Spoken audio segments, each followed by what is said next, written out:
Аллах субханаху ва таала Куранда Хашр сүрөсүндө аял затка кайрылып, вакарна фи буютикунна, үйүңөрдө болгула, үйдө калгыла деп айтат. Бул дегени аялдын орду үй деген сөз. Бирок бул аятты ар түрдүү чечмелеген кишилер болуп жатат. Аллах Таала аялдар үйдө болсун деп аялды караңгы, эч нерседен жок, сабатсыз болуп калсын деген жок.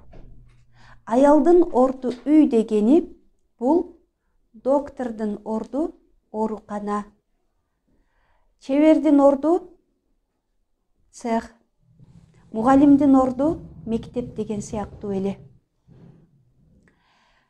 Доктор саат 8-ден 2-ге чейин ооруканада иштеши керек деп кабинетинде жазылып турса, бирок доктор өзүнүн милдетин аткарбастан базарга, соодага чыгып кетсе, келген оорулар кезек күтүп туруп калса, эмне бузулат? Коомдун тынчтыгы бузулат. Коом ирети менен, тартиби менен жашаш үчүн ар ким өзүнүн милдетин жакшы аткарыш керек деген закон бар. Ошондой экен, аялдын орду үйдө дегени ушул эле сыяктуу. Бул аял такыр үйдөн чыкпасын, илим албасын деген эмес. Убакыт таап аял илим алса болот. Аял көчөгө чыгып, өзүнүн жумуштарын бүтүрсө болот. Соода кылып келсе болот. Тойго, ашка, туугандарына барса болот. Ата-энесине барса болот. Достору менен деле пайдалуу болсо жолугушса болот. Бирок аялдын үйдө болсун дегени эркек майда чүйдө сезимдерди түшүнбөйт экен. Аял үйдө болушу керек, үйдүн очогу болгон үчүн. Үйгө тынчтык тартуулашы керек болгон үчүн.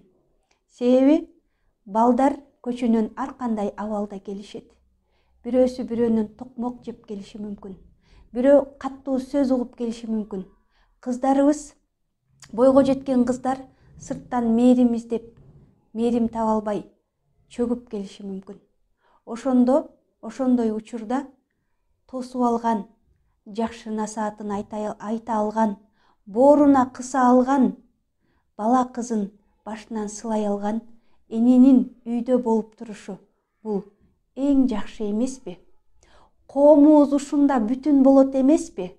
Энелерибиз саат 7-де көчөгө чыгып кетип, кечки саат 7-де келсе, балдар эмне болот? Балдар ички сезимин айтканы, алардын сөзүн укканы эч ким жок. Чүнчүп кетип жатышпайбы? Өзүнүн өмүрүнө өзү кол салып жатышпайбы? Бала көчөнөн келгенде, күйөөсү көчөнөн келгенде, жаман маанайда келгенде, капаланып келгенде, жылуулук бергидей аялдын үйдө болуп турганы жакшы эмеспи? Албетте, аял берсин, аял кылсын дейбиз. Бирок өзүңдө жок болсо, эмнени бересиң, эмнени кыласың? Аял заты балдарыбыздын көйгөйүн чечиш үчүн, үйдө тынчтык болуш үчүн, орнотуш үчүн биз эң көп илим алышыбыз керек, окушубуз керек.